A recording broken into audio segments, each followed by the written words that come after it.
बिस्मिल्लाहिर्रहमानिर्रहीम। अस्सलाम वालेकुम to all my overseas friend. Hope दोस्तों आप सब खैरियत से होंगे। दोस्तों जैसा कि आपने हेडिंग में देखा, हमने डोनाल्ड ट्रंप को लिंक किया है हमारे अपना जो रीजन है, जो खित्ता है, इसमें फ्लाइट ऑपरेशन और डोनाल्ड ट्रंप का आपस में क्या रिलेशन है, इसको अभी हम अगले 4 से 5 मिनट में देखते हैं और उसमें से ये हम एनालिसिस करने की कोशिश करते हैं कि कब तक इंटरनेशनल फ्लाइट रिजम्पशन जो है वो स्टार्ट हो पाएगी, बोथ साइड, इनबाउंड भी और आउटबाउंड भी।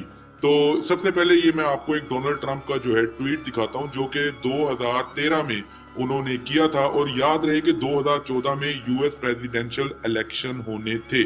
उस वक्त डोनाल्ड ट्रंप ने कहा था, ट्वीट मैं आपको अब जरा क्लोज करके दिखा रहा हूं, let's get out of Afghanistan, our troops are being killed by the Afghanis, we train and we waste billions there. उन्होंने ये ट्वीट किया और उसमें उन्होंने कहा कि जी हम लोग जो है एक वॉर में फंस गए अफगानिस्तान में और हम वहां से हमें निकलना चाहिए और हम बिलियंस वहां पे वेस्ट कर रहे हैं और अपनी ट्रेनिंग भी।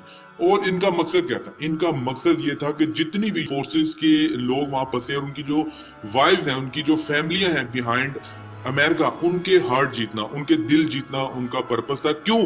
कि उसके इस ट्वीट के 1 साल बाद वो इलेक्शन के लिए अपीयर होने जा रहे थे। ये मैं आपको फिर दिखा रहा हूं कि ये 2013 का ट्वीट है। ठीक है, ये मैं आपको दिखाता हूँ। ये देखें, 2013 जनवरी में उन्होंने ट्वीट किया और ये वॉइस ऑफ अमेरिका की जो है वेबसाइट है, ये मैं आपको वॉइस ऑफ अमेरिका की डॉक्यूमेंटेड, देखें हम आपको सोर्स इसलिए बताते हैं आपको पता हो असली है कि नकली है। अच्छा, अब आपने इसको याद रखना है कि 2013 में डोनाल्ड ट्रंप ने अपना सियासी नारा ये मारा कि हम फौजों को वापस बुलाएंगे अफगानिस्तान से, और उसके बदले में उन्होंने दिल जीते, उनकी फैमिली से वोट लिए। अब 2013 में ट्वीट करने के बाद 2014 में जब उनके इलेक्शन होते हैं तो वो ये इलेक्शन जीत जाते हैं। अब दोस्तों आ गया है नेक्स्ट इलेक्शन का ईयर, यानी कि यूनाइटेड स्टेट के जो नेक्स्ट इलेक्शन है, ये देखिए हमने गूगल पे लिखा है यूएस इलेक्शन 2020। तो डेट आई है ट्यूसडे 3 नवंबर 2020, यूनाइटेड स्टेट प्रेसिडेंशियल इलेक्शन।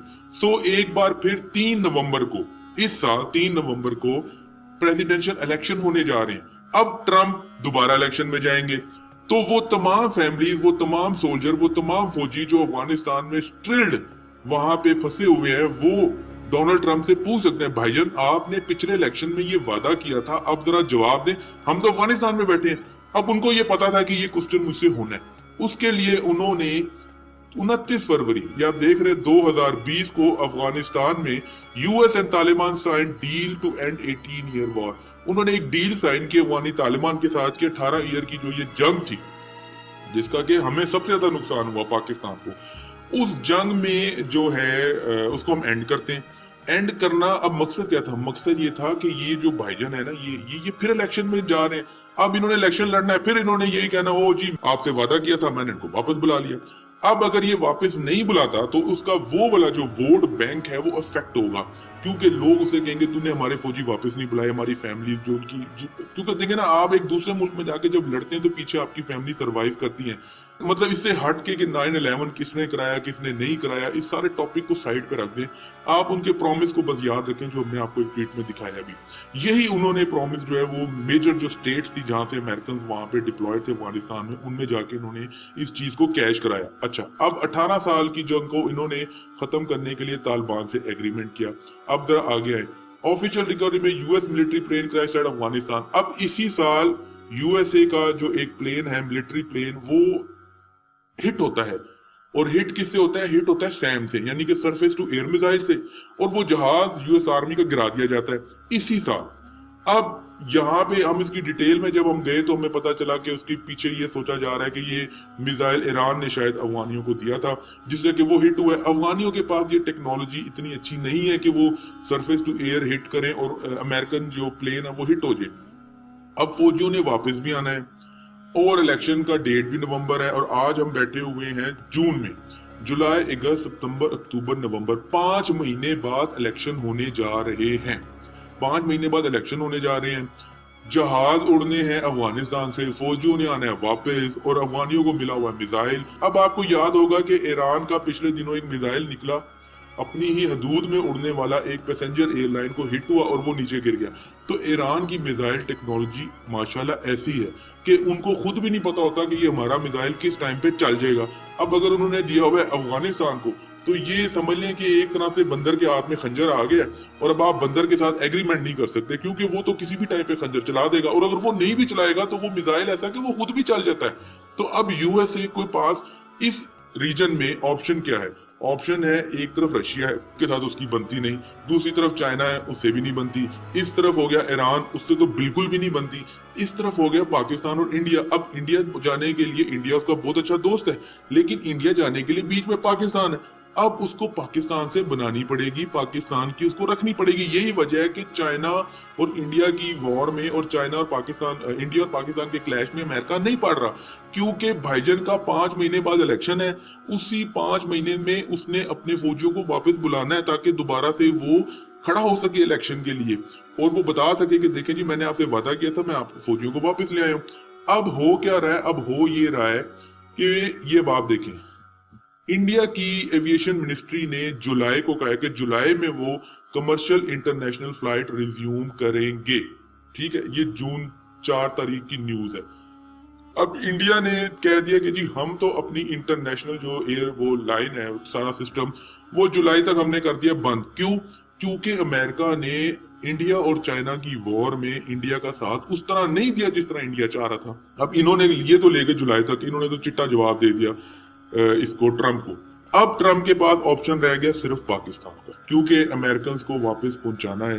अब क्वेश्चन आता है कि एक तो इस वक्त देखें, जब फौज आती है, जब फौज जाती है ना, तो उसमें लॉजिस्टिक भी इन्वॉल्व हो जाते हैं। जब सिर्फ एक वॉर चल रही होती है, फिर उसमें सोल्जर ज्यादा इन्वॉल्व होते हैं, और लॉजिस्टिक्स जो है वो पहले डिप्लॉयड हो चुके होते हैं, और सोल्जर ने सिर्फ रिप्लेस करना होता है, मतलब एक आया और दूसरा चला गया, इस तरह। बट जब आप विड्रॉ कर रहे होते हैं या आप प्लांट कर रहे होते हैं, दोनों में आपको जो है एक सप्लाई चेन और इक्विपमेंट होता है, ह्यूज इक्विपमेंट होता है वार के लिए, वो सारा डिप्लॉयड होता है, और उसके लिए स्पेशल एयरक्राफ्ट वगैरह होते हैं। सेम उसमें सोल्जर भी वेरी होते हैं। सोल्जर होता है यूनिफॉर्म में, एक यूनिफॉर्म अगर सोल्जर होता है तो 2 सिविलियन भी साथ होते हैं, जो सोल्जर को भी नहीं पता होता और वो किसी को भी नहीं पता होता। वो तादाद ज्यादा होती है हमेशा वॉर के ऊपर। और इस सारे ऑपरेशन में जब, क्योंकि इंटरनेशनल फ्लाइट्स जो है वो उनको इजाज़त मिलेगी पाकिस्तान में आने की, कतर है, एमिरेट्स है जो कि अमेरिका तक उड़ती हैं, और सऊदी एयरलाइन है, और उसके अलावा 1-2 और भी बड़ी एयरलाइंस हैं। यानी अगर एक सोल्जर डिप्लॉयड है तो 2 सिविलियन भी डिप्लॉयड होंगे उसी आर्मी की तरफ से, जो कि किसी को पता नहीं होता। या आप कह लें कि पेंटागन की तरफ से जो डिप्लॉयमेंट्स होती हैं वो कुछ इस किस्म की होती हैं, जो हम इंग्लिश फिल्मों में भी देखते रहते हैं। सो अगर उन लोगों को भी साथ मिलाया जाए तो सोल्जर तो चले, आपके चले गए एयरक्राफ्ट में, लेकिन जो आपकी दूसरी फोर्सेस हैं जो कि उनको सपोर्ट करती हैं पेंटागन की तरफ से, वो लोग जाएंगे कमर्शियल फ्लाइट्स पे। अब कमर्शियल फ्लाइट्स आएंगी तब, क्योंकि कमर्शियल फ्लाइट सारी चली गई हैं खसारे में। अब अगर वो एमिरेट्स को कहते हैं आए और यहाँ से ले जाएं, उन प्लेन सोल्जर्स को ले जाएं जो कि प्लेन क्लोथ में, प्लेन कपड़ों में ड्यूटी देते हैं, तो वो नहीं आ रहे। तो अब उनको आने के लिए सिर्फ यही एक पॉसिबिलिटी है कि वो 2 वे, अगर आपका कमर्शियल प्रोसेस चलता है तब वो आने की करते हैं। तो मुझे जो लग रहा है वो यही लग रहा है कि इंशाल्लाह 10 तारीख के बाद फ्लाइट ऑपरेशन रिज्यूम होगा, क्योंकि डोनाल्ड ट्रंप के ऊपर इस वक्त पहले ही एक बड़ा प्रेशर था कि वो सोल्जर को इवैक्यूएट कराए अफगानिस्तान से। और दूसरा, ट्रंप के लिए एक और मसला खड़ा हो गया कि वो उसके अपने मुल्क में काले और गोरों ने एक नया, मतलब एक नई फिल्म स्टार्ट हो गई है, वो आप सबको पता ही है। तो उन दोनों को सामने रखते हुए मेरा नहीं ख्याल कि ट्रंप इस वक्त एक नया इशू चाहेगा। सो पाकिस्तान के थ्रू वो फौरन अफगानिस्तान से इवैक्यूएट करना चाहेगा, ताकि इलेक्शन तक वो एक अपनी स्ट्रॉन्ग पोजीशन जो है वो बना सके। तो इस सारे तनाजर को देखते हुए मुझे जो लग रहा है, जो मेरा एक पर्सनल असेसमेंट है, वो यही है कि जी ये 10 जून के बाद जितनी भी रेगुलर फ्लाइट्स हैं वो ऑन हो जाएंगी। उसमें हम डॉक्टर मोईद यूसुफ की जो प्रेस कॉन्फ्रेंस है उसको भी सामने रखें। इमरान खान साहब ने भी करंटाइन की जितनी भी लास्ट स्पीच में था, उन्होंने कहा जी खत्म हो गई है, आप बस आएंगे, आपका टेस्ट होगा, आप घर जाएंगे, अगर आप बीमार होंगे आपको बता दिया जाएगा कि 14 दिन आप लैदा हो जाए अपनी फैमिली के साथ, और अगर आप में सिम्टम्स होंगे तब आपको हॉस्पिटलाइज किया जाएगा। उसके अलावा फिर हमने और भी देखा कि ऐसे इंतजाम किए जा रहे हैं, एयरपोर्ट्स वगैरह पे खोले जा रहे हैं। तो इन सारी सूरत हाल को अगर हम सामने रखें तो मेरा अल्लाह ताला से मतलब बड़ा मेरा इंशाल्लाह। और आपको पता है सबसे बड़ी बात मक्का और मदीना खुल गए, लोग दुआएं पढ़ रहे हैं, नमाजें पढ़ रहे हैं, तो अब अल्लाह ताला इन परेशानियों से निकालेगा।